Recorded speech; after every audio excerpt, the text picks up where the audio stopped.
Hello.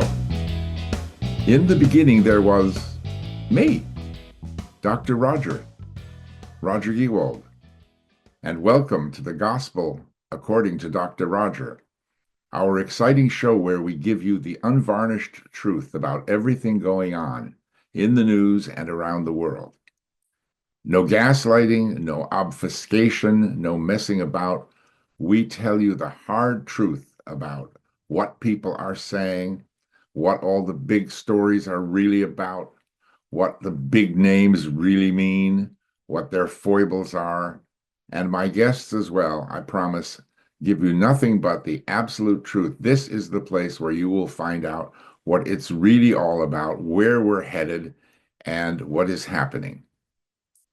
Now, in this program, I'm going to deal with a subject that I think I'll be dealing with quite a lot going forward because I've been very impressed by the number of people who have approached me, people who are in their 70s, in their 80s, some over 50, but all of them saying the same thing that, they're looking for work. Why can't we work? Why can't we get paid for our experience and expertise while the world is falling apart, while our various nations are led by absolute idiots who can't even organize lunch?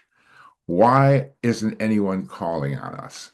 And it really is sad. And the more you get into it, the more you study, you realize there are 8 million people in the UK over 70. Get this, only 500,000 of them are working, and half of those are self-employed. That's how little expertise, unlike the Far East, where age and experience and wisdom is valued, that's how undervalued it is here. That golden grafters generation, as it's called, of people who work as volunteers and keep charities going because they can't find anything else, is really a very sad story. And it's idiotic when we need those people so much. So I plan to do something about it, and I want to bring all these people together. I want to unite all of us so that people can go out and exert pressure on employers, and we can get our voices heard, and more people can go out and find something that really juices them. And they don't need to come and ask me, as so many do. Hey, Roger, Dr. Roger, how do you do this? How come you're on television? How come you get to be an expert on stuff? Why can't I do that? Well, they can. It's not that I'm particularly lucky. I just work very, very hard at it. And I don't let myself get discouraged by ageism or anything else. Let me just tell you a quick story that I heard not all that long ago. There was an elderly gentleman in his 80s who took one of these jobs that, thank goodness, something is available, unpacking boxes at IKEA or Amazon or someplace, I can't remember. And he just couldn't stop showing up late for work. And his boss said to him one day, Bob, in the group meeting, while they're having coffee before they started the morning's tasks, you're late to work every day, Bob, and I don't want to let you go, but I mean, you can't keep doing this because everybody else comes in on time. He said, Yeah, I'm sorry, boss. I'm really sorry. I just can't help myself. He said, Have you done this your whole career? He said, Yeah, I'm afraid so. He said, Well, I mean, I noticed that you spent most of your life, most of your career in the military. He said, Yeah, I did. He said, Well, I mean, didn't they get upset? He said, I suppose. He said, Well, what did they say to you there when you came in late? And he thought for a moment and he said, Well, it would be something like, Good morning, Admiral, sir. May I get you your coffee now, sir? I mean, that's how pathetic it is. So we've all got to band together and do something about it. We are starting a Facebook community where we can all talk and communicate and help each other and get some initiatives going. We're going to have meetings. We have really big plans. So please join us in all this. Begin by subscribing to my YouTube channel so you don't miss anything. Like these videos if you wish. Tell all your friends, and let's get as many people as we can as fast as we can. And I have a guest today who's an expert at this. She's been studying this for some years. She actually got a doctorate in it from Cardiff University in her 60s. in socio-linguistics about how older people talk and feel about the work that they do, how they feel about retirement, how they feel about not being used. And she has done original world research in this, and she really knows whereof she speaks. And she happens to be my wife, Dr. Sheila Gewolb, and I'm going to bring her in now to talk to us about this. Good evening. How are you today? I'm good, thank you. Looking forward to having a little chat about one of my real sort of passions. Absolutely. And if you were born before 1955, I guess the chances are that you've been put out to pasture by an ungrateful employer with a golden handshake, goodbye, thanks for all your years of commitment and devotion. Now go sit in the park or watch afternoon TV. And even people over 50 are affected. But I mean, why is it, do you think, that once you hit 70, overnight you become doolally and no longer capable of doing your job? So, a little bit of background. I didn't have the opportunity to go to university till I was in my 60s. And I did some sort of research, qualitative research, and I was quite good at it.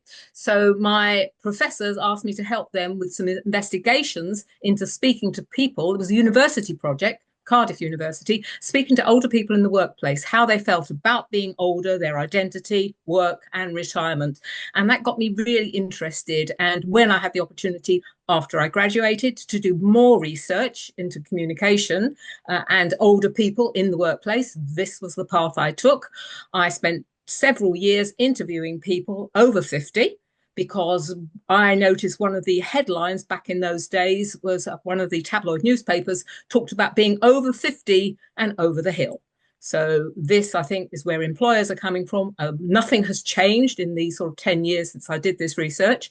And I think it's awful. I mean, lots of people, I won't say employers are ageist, but I think there's a culture there of, you know, out with the old, in with the new, forget the experience, forget the reliability, and older people have been disadvantaged and not able to show that they can still be effective, But even why do though you there are, think that, you know. why do you think that, excuse me, why do you think that employers think that people over 70 are not ready to be in the workforce, and they don't recognize why that generation and their experience is so valuable and how much they could benefit, particularly at tough times like now, from tapping into that experience?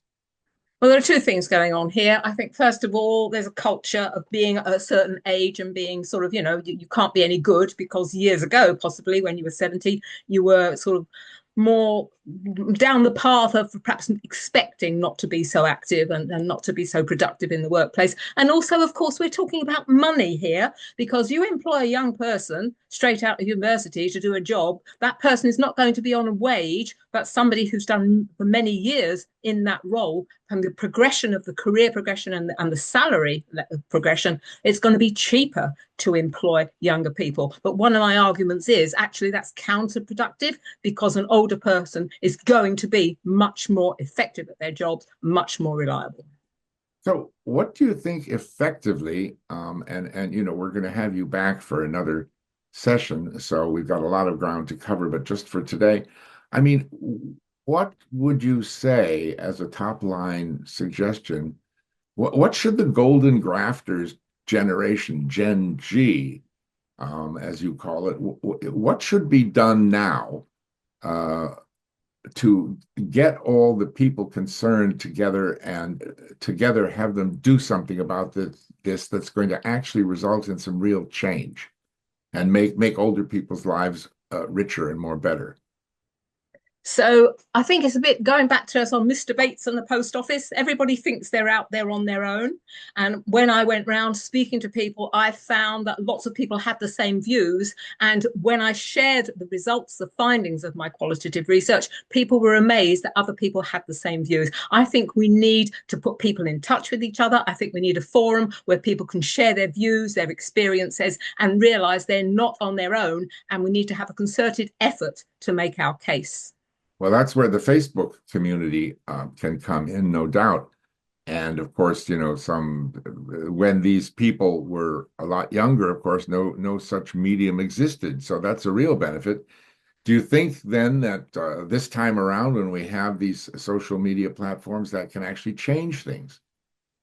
Yeah, absolutely. And perhaps one of the sort of counterintuitive benefits of not being at work and being retired is these people possibly have more time to engage with social media because they're not gainfully employed in the workplace. So let's get this started. I think there'll be a big appetite for people to share their views and to send out the message to employers. A lot of this is about agency. A lot of this is about choice, not to be told you have to retire. You might want to retire, but let it be your choice and not this cliff edge thing where you're sort of 40 hours a week one day and nothing the next with nothing to look forward to. Let's have a bit of agency and flexibility and people to be able to share their views and to feed this back to employers.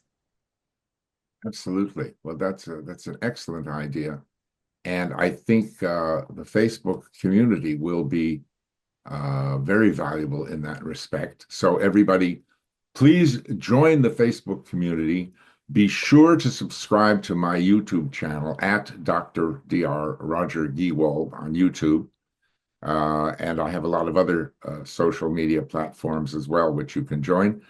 And we're going to have Sheila back soon, probably in 2 weeks. And we're going to speak about this an awful lot going forward because just the number of people who come up to me over and over again and say, how can I be like you? How can I do what you do and be so active? And I must say, like Sheila, who's also incredibly active. I mean, you wouldn't believe her actual age. Yeah, and I say to them, well, you just have to think of something that you really enjoy and get out there and do it.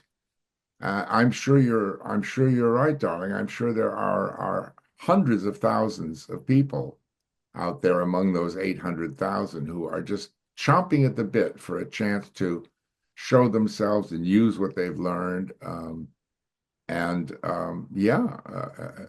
not be, as you're always pointing out to me, that I'm always flattered by people who bring me into their businesses and ask my advice, pick my brain, and then kick me out.